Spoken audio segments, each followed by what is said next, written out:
నమస్తే. నేను మీ కుప్ప పద్మిని. ఇన్నాళ్ళు మీ సపోర్ట్‌ని నాకందిస్తూ, మీ ప్రేమని నాకందిస్తున్న ప్రతి ఒక్కరికి కృతజ్ఞతలు.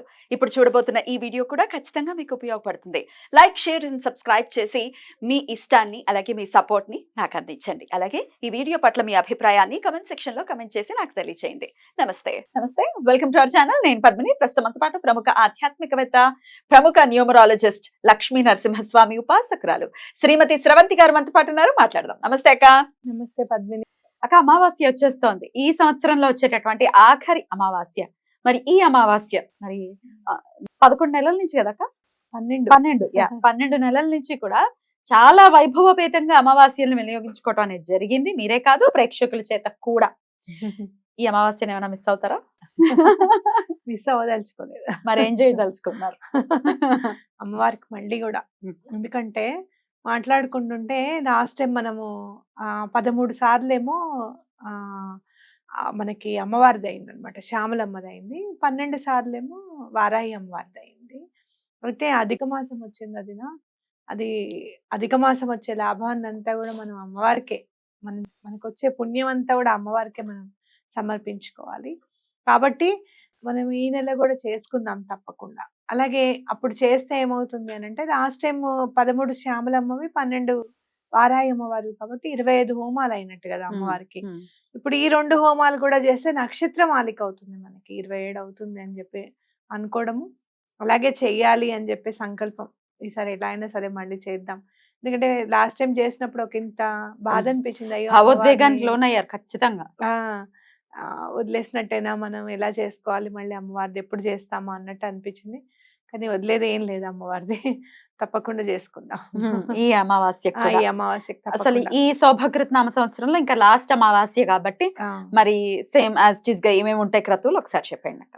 అంటే మనకి ఎప్పుడు కూడా అమ్మవారికి శ్రీచక్రోపాసనలో ఎలా అయితే మనం శ్రీచక్ర అర్చన చేసుకుంటాం, అంటే శ్రీ విద్యోపాసనలో ఎలా అయితే మనము చెప్పారో అలానే అమ్మవారికి మనం శ్రీచక్రానికి అర్చన చేసుకొని, కుంకుమార్చన కూడా చేసుకొని, అలాగే అమ్మవారికి మూల మంత్రంతోనూ సహస్రనామంతోనూ హోమం నిర్వహించుకుంటాం, అటు శ్యామలమ్మకి కానీ ఇటు వారాహి అమ్మవారికి కానీ.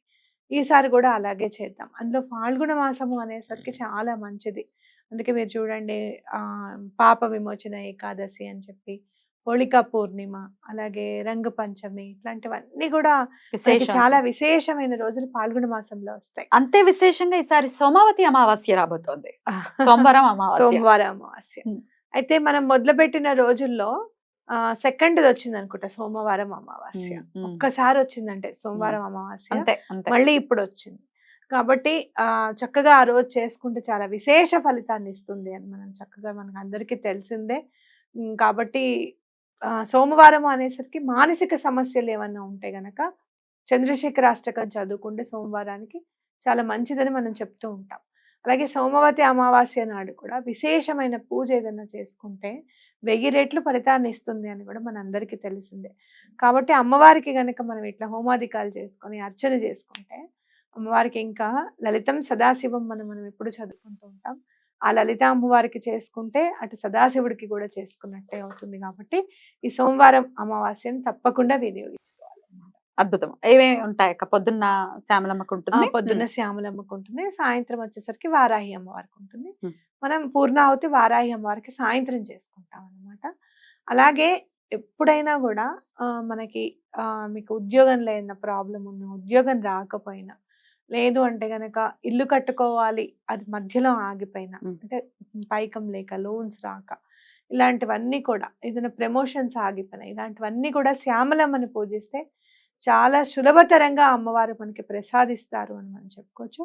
అలాగే ఇప్పుడు వారాహి అమ్మవారికి కూడా మీరు ఏదైనా ఇల్లు కట్టుకోవాలనుకుంటున్నారు, లేదా శత్రు భయం ఉంది, దుష్ట గ్రహ బాధలు ఉన్నాయి, దుష్ట ప్రయోగ బాధలు ఉన్నాయి, అంటే ఇప్పుడు చాలా మనం ఆ మ్యాజిక్ ఈ మ్యాజిక్ అని అన్ని కలర్ఫుల్ మ్యాజిక్స్ చూపిస్తూ ఉంటాం. మా మీద చాలా చేశారు అని చెప్పి మాకు గట్టి నమ్మకం అని చెప్తుంటారు. అలాంటిది ఏం లేదు అని అన్నా కూడా ఇంకా డౌట్ఫుల్ ఉంటుంది అనమాట. అంటే ఒక్కొక్కసారి మనకి నా హారోస్కోప్ చూసినా కానీ, లేకపోతే డేట్స్ ఆఫ్ బర్త్ లో న్యూమరాలజీ ప్రకారంగా చూసినా మనకు అర్థం కాకపోవచ్చు. సాధారణంగా ఎవరైనా నెగటివ్ ఎనర్జీ ఉన్న వాళ్ళు ఉంటే నాకు అర్థమవుతుంది. హ్మ్. నేను వాళ్ళని అడగడం జరుగుతుంది. ఆ పలానా అప్పుడు ఏమన్నా మీకేమైనా గొడవలు అయ్యాయా? లేకపోతే ఏదైనా ప్లాట్ విషయంలో గొడవ అయిందా? ఏదైనా ఆస్తి పంపకాలు ఏమన్నా అయిందా? ఇలాంటివి అడుగుతూ ఉంటాను నేను. అర్థమవుతుంది. కానీ కొన్ని కొన్ని విషయాలు అస్సలు అర్థం కాదు. ఏంటి వాళ్ళ ఇంట్లో యాహ్! ఉన్న నెగెటివ్ ఎనర్జీస్ అర్థం కాదు. అలాంటి వాళ్ళందరూ కూడా వారాహి అమ్మవారికి హ్మ్. మీరు హోమం చేయించుకుంటే చాలా మంచిది. హ్మ్. అయితే ఈసారి మాత్రము చాలా ఖచ్చితంగా మీరు చేయించుకోమనే చెప్తాను. ఎప్పుడు సాధారణంగా నేను చెప్పను. హ్మ్. ఈసారి నేను చెప్తున్నా. ఎందుకు అనంటే మీరు ఒక్కసారి చక్కగా వినండి. సంకల్పము చదవడం మాత్రం ఈసారి ఇంక లాస్ట్. హ్మ్. ఈసారి నేను గోత్రనామాలు, సంకల్పం చదవడం మాత్రం ఇది లాస్ట్. ఎందుకంటే నాకు గురువు గారు ఒకాయన కలిసారు. ఆయన మీరేమేం చేస్తారు పూజలు అవన్నీ చెప్పడం జరిగింది. ఆయన నాతో ఏమన్నారు అనంటే, "మీరు సంకల్పం చదువుతున్నారు. వాళ్ళందరికీ మీకు పనులవుతూనే ఉన్నాయి. కరెక్టే. కాదని నేననను. కానీ ఆ బరువు మీ మీద పడుతుంది. ఆ సంకల్పం అనేది యాహ్! ఇప్పుడు మీరు పెద్ద సంకల్పం ఇల్లు కట్టుకోవాలనుకుంటున్నారు.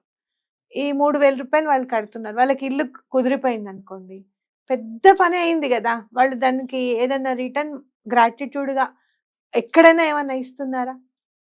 ఏదైనా అన్నదానంకేమన్నా యాహ్! కట్టారా? కరెక్ట్ అక్క. అలాంటివన్నీ లాజికల్. ఏమీ చెయ్యరు. హ్మ్. ఆనందంతో ఉంటారు. వాళ్ళు పాపం కోరిక వాళ్ళు చేయటం. అహా! తీరాలనుకుంటున్నారు. అంతే. అంతే. చేసేస్తున్నారు. అవును. కానీ ఆ బర్డెన్ అనేది మీ మీద ఖచ్చితంగా పడుతుంది. కాబట్టి సంకల్పం వాళ్ళనే చదువుకోమనండి. ఈసారి ఏ పూజ చేసినా కూడా. ఇది మీరు సంకల్పం గట్టిగా చదవాలి అని అనుకోవడం ఇంతటితో మీరు లాస్ట్ అనేది ఎవరక్క గురువు? పెట్టుకోండి అని చెప్పారు. ఎవరు చెప్పారు? మామూలుగా నాకు బుక్స్ అవి ఇస్తుంటారు. గుడికెళ్ళినప్పుడు మాట్లాడుతూ ఉంటారు. హ్మ్. మొన్న గాణగాపురం వెళ్ళినప్పుడు ఒకాయన కలిసారనమాట. హ్మ్. మీరు తెలుగు వారేనా అని చెప్పి నేను గురు చరిత్ర చదువుతుంటే ఆయన వచ్చి నాకు చెప్పారు. బాబు. ఈ విషయము రాజశేఖర్ శర్మ కూడా అన్నాడు నాతో. హ్మ్. వదినా ఈ సంకల్పం చదువుతున్నాం మనము. నువ్వు ఖచ్చితంగా కూర్చోబెట్టి చదివిస్తున్నావు. నేను కాదనను. నువ్వు చదువుతున్నావు, నేను చదువుతున్నా. కానీ నెగెటివ్ ఎనర్జీస్ అనేవి కంపల్సరీగా ఉంటాయి. ఇప్పుడు ఫర్ సపోజ్ దుష్ట ప్రయోగ బాధ నివారణ అని అవును. చదివామనుకో అవును. మనం. ఎలా? ఎవరు దానికి మనము చేయించారు? దానికి కర్ ఆహ్, కర్త ఆ! మీరే చే అవుతున్నారు. హ్మ్. నువ్వైనా నేను చేసేవాడిని హ్మ్. నేను. మనం ఎంతో కొంత we have to bear it. అయితే మనమంతా బేర్ చేసేంత శక్తి మన దగ్గర లేదు గాబట్టి, మనం అనుష్ఠానం కంపల్సరీగా జేసుకోవాలి అని చెప్పడము. నేను చాలా సార్లు మధ్యలో ఒక 2, 3 సార్లు శూలిని దుర్గ హ్మ్. చేసుకోవడము. చేసుకోవడం. నాకు అలసట అనిపించడం చాలా. కరెక్షన్స్ చేస్తూ ఉంటే గూడా నేను చేయలేకపోవడం. చెయ్యాలా అది ఇవాళ కాదు రేపు చేద్దాంలే. ఎప్పుడసలు నేను పనిని తర్వాత చేస్తానని ఎప్పుడు అనుకోను. ఎందుకు అనంటే, నేను ఏ పనికైతే బద్ధకిస్తానో అది రెట్టింపు ఎక్కువ పని చేయాల్సొస్తుంది ఓహ్! నేను. ఓకే. అందుకని అస్సలు బద్ధకం చూపించను. హ్మ్. అలాంటిది తర్వాత చేద్దాంలే అనుకోవడం. ఏంటి నాలో ఇంత నిస్సత్తుగా ఉంది హ్మ్. అని చెప్పి నేను శూలిని దుర్గ చేసుకోవడం. అవును. వెంటనే నేను మళ్ళీ నార్మల్ స్టేజ్‌కి రావడం అనేది జరిగింది. హ్మ్.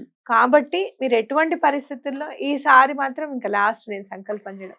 ఇక నుంచి ఏదైనా హోమం చేస్తే గనక మీరు గోత్రనామాలు మాత్రమే తీసుకుంటాను.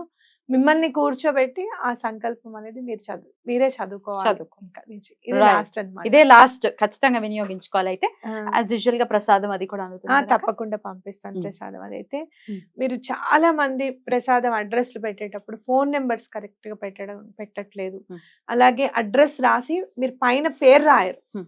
మాకెందుకు రాలేదు అని అడిగితే, నేను పేరు లేకుండా నేనెలా పంపించను. హ్మ్. అవునా గదా! ఆ! మీరు తప్పకుండా మీరు గోత్రనామాలు రాసిన తర్వాత, కింద గూడా మీ పేరు రాసి ఫోను నంబర్ ఫోను నంబర్ రాయండి.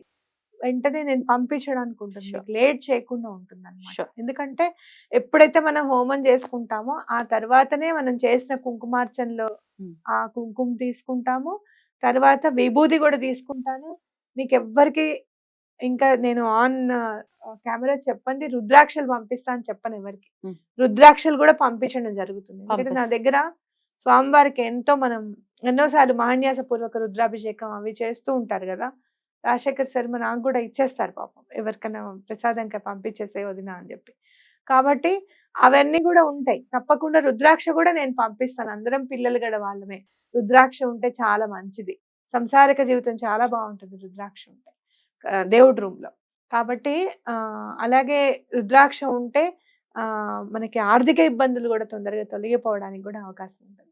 కాబట్టి తప్పకుండా అలా మీరు మా పేరు గా పంపించండి. మరి గోత్రనామాలకి ఎంత అక్క అమౌంట్? 3002 రూపాయలు 2 హోమాలకి. నా 2 హోమాలకి. వాళ్ళ ఇంటిలిపాది పేర్లు, వాళ్ళ గోత్రము. అవును. రైట్. ఈసారి సంకల్పం ఒకసారి కూడా. సంకల్పం. ఈసారికి మాత్రమే. రైట్ అక్క. థ్యాంక్ యూ సో మచ్ అక్క. నమస్తే. నమస్తే.